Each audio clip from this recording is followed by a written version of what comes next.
Après avoir formé plus de 500 personnes dans l'e-commerce, je pensais au départ que ceux qui réussissaient avaient plus d'argent. Puis je pensais que c'était une question d'âge ou même de temps disponible. Mais après toutes ces années, j'ai réalisé quelque chose de beaucoup plus surprenant. Les personnes qui obtiennent leur première vente ont presque toujours les mêmes comportements au départ. Et aujourd'hui, je vais vous montrer exactement ce qui sépare ceux qui réussissent de ceux qui abandonnent, parfois après quelques semaines. Et donc on passe directement sur mon ordinateur pour voir pourquoi certaines personnes font leur première vente rapidement alors que d'autres abandonnent. Les fausses explications. Ce que les gens pensent, c'est qu'il faut de l'argent, qu'il faut être jeune, qu'il faut être doué en informatique, qu'il faut avoir beaucoup de temps. Et si tu regardes cette vidéo, tu penses probablement la même chose. Mais c'est faux. La réalité observée parmi mes élèves, c'est que la plupart sont salariés, la plupart sont des mamans, beaucoup ont plus de 50 ans, plus de la moitié sont débutants complets.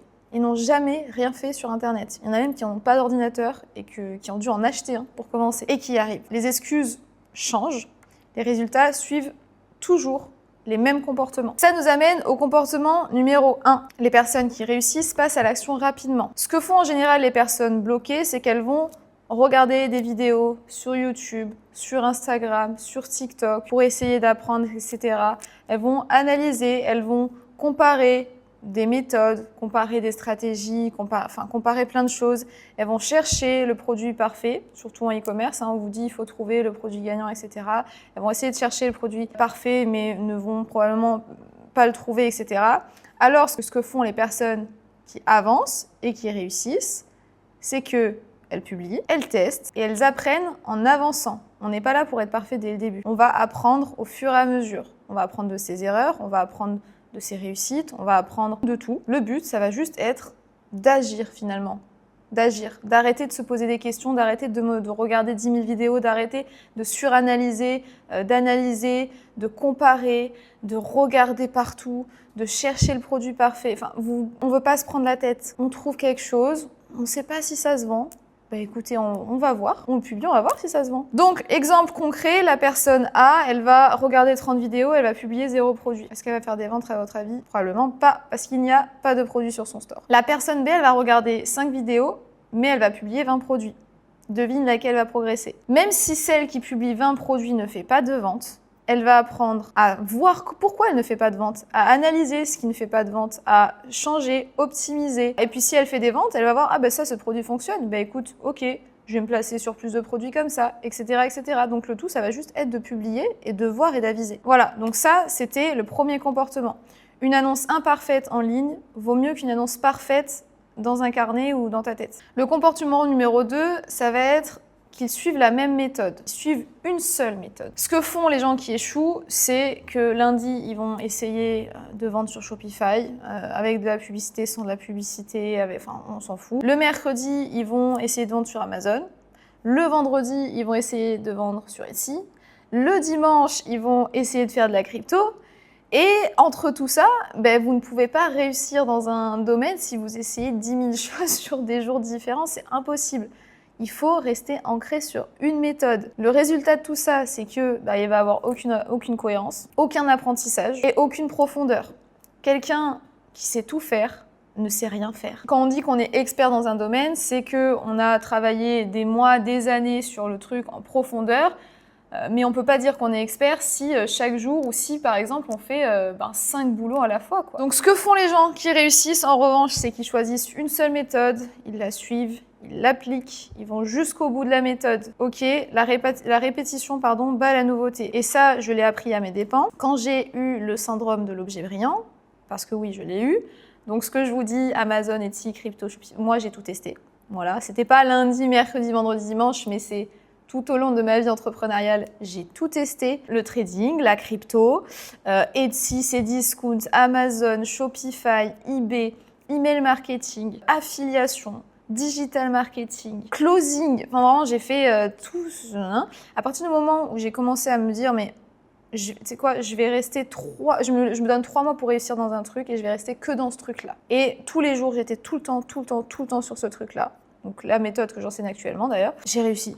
Voilà, donc essayez de vous cantonner à une seule activité, à une seule méthode, etc. pour réussir. Voilà, donc ça c'était le comportement numéro 2. Pour le comportement numéro 3, il ne cherche pas de raccourci magique. Il est vrai qu'on vous fait croire en ligne que tout est facile, rien n'est facile dans la vie si vous voulez gagner de l'argent, à part si c'est un scam, une arnaque ou la crypto où vous pouvez gagner ou perdre votre argent en 2 secondes. Rien n'est facile, tout prend du temps et il va falloir faire des actions pour réussir. La question que je reçois souvent, c'est quoi le produit qui va tout changer? Quel produit je dois vendre? C'est quoi le produit miracle, etc. La réalité, c'est que la réussite, ça dépend pas d'un coup de chance. Voilà, à part si vous gagnez au loto, qui est très rare. Ça ne dépend pas non plus d'un produit miracle. Je pars du principe que tous les produits se vendent, c'est comment vous allez amener la chose qui va faire que vous allez vendre votre produit ou non. Ça vient souvent de la régularité, du volume et de l'amélioration continue. Régularité, pourquoi? Déjà, pour vous imposer une régularité dans votre vie, des habitudes, etc. Mais aussi pour les algorithmes des marketplaces qui aiment quand on est présent tous les jours ou quand il y a une régularité. Sinon, c'est rare qu'ils vous amènent des ventes. Le volume, pour moi, c'est le plus important. Le volume va faire que vous allez vendre et que vous allez réussir sur les marketplaces.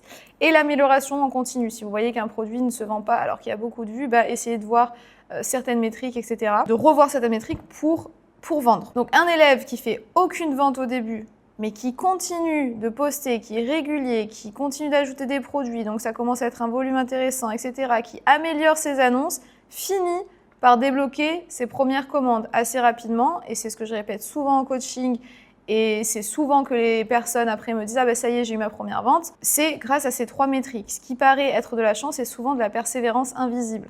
Voilà, vous voyez quand on réussit, mais vous ne voyez pas ce qu'il y a derrière. Ensuite, le plus gros point commun, c'est qu'ils restent dans le jeu. Ils ne partent pas à la première déception, au premier blocage, etc.